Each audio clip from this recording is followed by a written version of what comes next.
Greetings, Rob Simpson, Bruce Boudreau, Simmer and Gabby.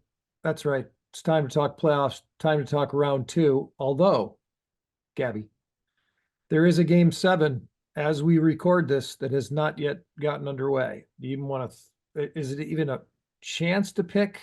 Are you going to look smart if you want to pick Dallas or Vegas? Well, I've been waiting all day for this game. I was in Vegas last week and got a chance to see Dallas and Vegas play live a couple times, and man, Dallas looked so good. I was wondering, and they made Vegas look slow, quite frankly. But so I was wondering how Vegas could possibly win, a game six when they took it back there, but they did. It's when you're playing a good team, it's really difficult to win four in a row. And as I've been in that seat of losing the first two, winning the next three, and then not being able to close it out. So these are two great hockey clubs, and from what I saw, and it's going to be a tremendous game, and it would not surprise me if one of these clubs, there's a long way to go yet, but go win the Stanley Cup. It wouldn't surprise me at all. All right, let's stick with current events. By the way, the winner of that game will go on to take on the Colorado Avalanche, who smacked It's down. not going to be easy, yeah. No, smacked down the Winnipeg Jets, which we'll get to. But on current events today, also before we record this, we just saw the end of the New York Rangers against the Hurricanes. Series is 1-0 for New York. I've liked the Rangers in this matchup. I don't know why. I don't know if it's chemistry or goaltending. Like always, people talk about playoff experience, but Carolina has the edge there in terms of guys going deep with Gensel, and you got Kuznetsov and Stahl. Guys that have won it all. New York doesn't have to that level, but for whatever reason, I just like their size, their toughness, their grit, and the way they approach things. Rangers pretty well have it all. Carolina's got a good team, really good team. The one thing that I know, and I had him for 4 years, and I think he's a great goalie. He's won the Jennings with me and everything else, but Freddie hasn't been able to play an awful lot of games in a row, and especially in the playoffs. And that's the only thing I worry about with Carolina. The Rangers seem poised, seem ready to go. They've had a great year. It wouldn't surprise me. Their special teams are so good. Their power play, especially, that I think that might carry them a little bit. But I think it's going to be another great series. What I like too is if Dallas wins tonight, you realize that every 1-2 seed in each division is playing each other. There's been no upsets if that occurs. And I think that hasn't happened in a long time. And it just shows you that the regular season does mean something. Yeah. And we're going to see some knockouts here in the some big names going out again. Hey, real quick, your favorite team, your childhood team, game 7, they lose to the Boston Bruins. I'm talking about the Toronto Maple Leafs. Your post-mortem. Yeah, they're my favorite team when I'm not working, but they're the most hated team when I am working. It's funny how that works. Yeah, you know what? Watching that game last night, and I thought, the Leafs definitely, after the first 10 minutes of the game, controlled the game. And, Boston wasn't getting any good looks. They weren't getting any chances. They almost reminded me of Nashville's game 6 against the Canucks, where they just looked like they were playing not to lose. And the goal they got, Marner went to sleep, and Morgan Riley went to sleep, and that's how quick Hampus made a great look, Lindholm, and a perfect carom shot. And because you could see Pastor was getting frustrated all game because he hadn't done anything, and the other guy, Marchand, hadn't done anything, and Charlie Coyle hadn't done anything, and Zaka hadn't done anything. So I just didn't think these guys were going to score. But somehow some teams are are doomed to win and some are doomed to fail, and some teams are just they've got things following them. But good series, a lot of drama. We'll have to see the fallout of the Leafs losing for the 5th time in a row under Sheldon Keefe, and see how it goes. I don't know how when you consider the other coaches that get fired and what they get fired for, it's incredible that this guy's still going. Well, you know what? It's funny. You said that. I'm watching stuff today, and I remember Bob Murray coming in and telling me when I was in Anaheim that he said, if you only had a 1-game-7, we wouldn't have fired you. And I went, okay, that's what it came down to. Yeah. And then Billy Garrett said, if you only hadn't have lost in that shootout, we wouldn't have fired you. And I'm going, okay, it comes down to that. So I mean, you get fired for lots of reasons. So it's funny how it goes sometimes. By the way, an ancient play in a way, the Lindholm off the boards caroms out to Pasternak, who tucks it home. Variation of the original production line. Sid Abel would dump it into the corner. Ted Lindsay would go beat everybody there to get it, and he'd center it to Gordie Howe. That was their little trick, but it was the same thing. Carom it off the corner boards at the Olympia in those days. And the only time, I talk every year about this to players. The only time you want to do a cross corner dump ever is if it's a play for your guy to get it back. Otherwise, the defense always gets the puck if it's not a play, because the goalie either will get it or the defenseman is going to be the first one back. But that was a perfect, you could see Pasternak going down the wing. Lindholm saw him going down. It was a perfect off the boards, and and then the rest is history. Speaking of coaches getting fired, there's an opening right now in Seattle. Dave Hakstol. Interesting. There's a player dynamic to this. Ron Francis does not have the greatest success rate as a general manager in this league, quite honestly. Did you have any initial thoughts on that, or are you just going to maybe give them a shout and see if they're looking for a coach? Well, I mean, I think my agent's always looking, giving it a shout. I thought I was in the running the last time when they hired Dave Hakstol. I mean, I was told that I was going to get interviewed, and then the next thing you know, it was announced that he was hired. So I don't know. I mean, I would love to. I think Seattle's a tremendous spot. I think it's got a fabulous hockey base, and they got a pretty good team. And so, I mean, it would obviously be something that I'd be interested in, but it takes two, right? Yeah.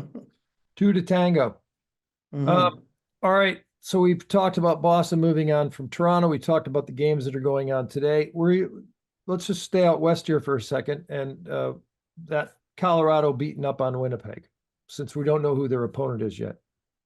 Yeah, I was really surprised, quite frankly, especially after the last game of the season when Colorado lost 7-0 to Winnipeg in Colorado. And, and Winnipeg ended the season on an 8-game winning streak, which goes to prove that it doesn't matter if you've lost 5 in a row or you've won 10 in a row. The playoffs are a whole different animal.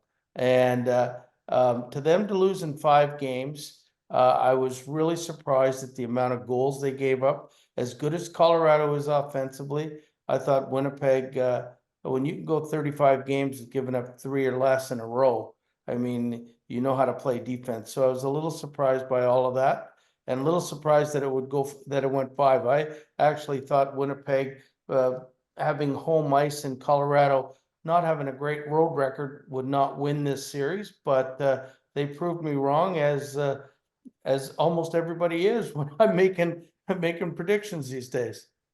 Yeah, you're on the NHL network in the US, so you're popping up there all the time. Yeah, the prediction game is very, very dangerous. One series where we always say it's a cliche, regular season no matter, throw it out in the postseason. But the way the Canucks handled Edmonton in the regular season, and the way in which they handled them, and the fact that Edmonton just manages no matter what. Darnell Nurse is overrated in my mind. They're a mess in their own end. even when we think they've changed the personnel and they've cleaned things up, this, that, and the other thing, they always end up kind of being a mess in their own end. Petey's gonna, he gets a fresh start. He had Elias Pettersson had a crappy first round, so he gets to start over. The forecheck, everything about it, for me, is positive for the Canucks going into this series. Now, Edmonton obviously has a lot of motivation, and revenge will be part of that. But I don't know, the matchup to me favors Vancouver. Really? Well, I mean, you know, the one thing, I don't think it matters who plays goal. The Canucks play pretty solid defense and they don't give up a lot, but Edmonton is certainly a different animal than Nashville is. I think you can throw the regular season out. Let's not forget, 3 of those wins were in the first 8 games of the season. Correct. And 2 of them were back-to-back games, 1 and 2. Then I think it was game 8 that they beat them in. So I mean, I'm not really counting that. Sure. I think Edmonton's on a little bit of a roll and on a little bit of a mission right now. But every time you think Vancouver's not going to be successful, they come up and they'd be successful. They've got enough game breakers. Any one of their goalies. I mean, I have actually more confidence in Seeloffs and Demko than I do DeSmith if he had to play 3 or 4 games. But it's going to be an interesting series because the one thing about regular season losses, the doubt is in Edmonton's mind right now that, oh, can we not beat them? Because they played them the 3rd last game of the season too. So I mean, I'm sure Edmonton really wanted to beat them there, and then they lost again. And the confidence on Vancouver's side is going to be high as well. So it should make for a great Canadian out west series. I think both teams believe they're going to win. I think the big key, if LA had one of the best penalty killing units in the league for the most of the year, and Edmonton made them look like an American League penalty killing unit, the way they were passing the puck around. So I mean, I think that's going to be the key. Key to the series is power play versus penalty kill. All right, that's going to be fun, and obviously all of Canada will be watching that one very closely. No Canadian team has won the Stanley Cup since 1993, the Montreal Canadiens. Boston and Florida is an elite matchup, Gabby. I mean, this thing we just saw the start of New York and Carolina. How about Florida, Boston? Well, I mean, if you're asking me, and I have never thought, quite frankly, that Boston has the firepower or the players this year to go anywhere. I mean, that's why I thought Toronto would beat them. I thought they had better star power. The thing that Boston does have good, Swayman was incredible in that series. Their defense is pretty solid, even though they changed a whole bunch of them around and they used McAvoy and Lindholm, it seems like, and Carlo almost the whole game. But the way I'm looking at it, Morgan Geekie, who played with Seattle last year, played more minutes than Brad Marchand, and he's like playing #1 center. So I mean, I don't know how good he is, but I mean, I'm thinking if that's the situation, then they don't have that star power. Florida can throw 4 lines out at you, and they're going to keep coming. They're going to keep coming. Toronto hit Boston a lot. I think Florida will hit them even more. And I don't know if they'll be able to contain Florida. I mean, they got playoff players. I mean, Tkachuk and Barkov and Reinhart and they probably gave enough time for Bennett to heal. You know, those guys are playoff players. Like, I mean, we've seen them, and they're built for the playoffs. And I think they will be giving Boston an awful lot more trouble than Boston will be able to take. And consequently, I think Florida will win this. By the way, Barkov, I mean, around North America, fans still don't realize it. Maybe it's because they play in Florida, but the guy is off the charts. Yeah, and you know what? They beat a good Tampa team, and Tampa was playing really good Yep. at the time, and they beat them in 5, and they made it look easy, actually, except for the one game. And the one game was when Tampa's power play was working. And so, I mean, it's And they had the best power play in the league. So I just don't think Boston has the firepower to be able to contain Florida to win 2-1 every game. And I think that's what Boston's going to have to do if they want to win. It's going to have to be a very low scoring, low event series.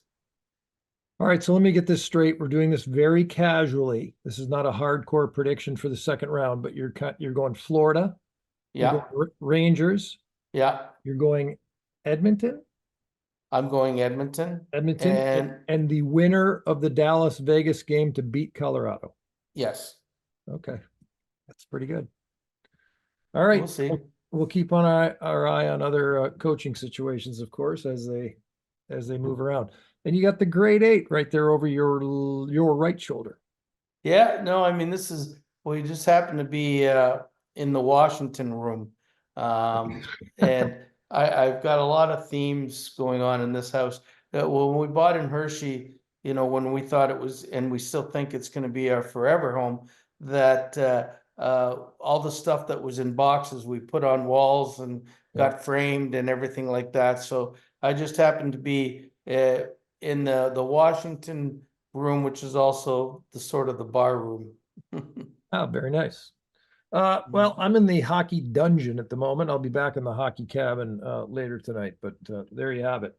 Great stuff, Gabby. We'll talk to you in the not so distant. We appreciate your time and energy. And for the folks in the US, they'll see you on the NHL network. I will be there Tuesday till Sunday this week.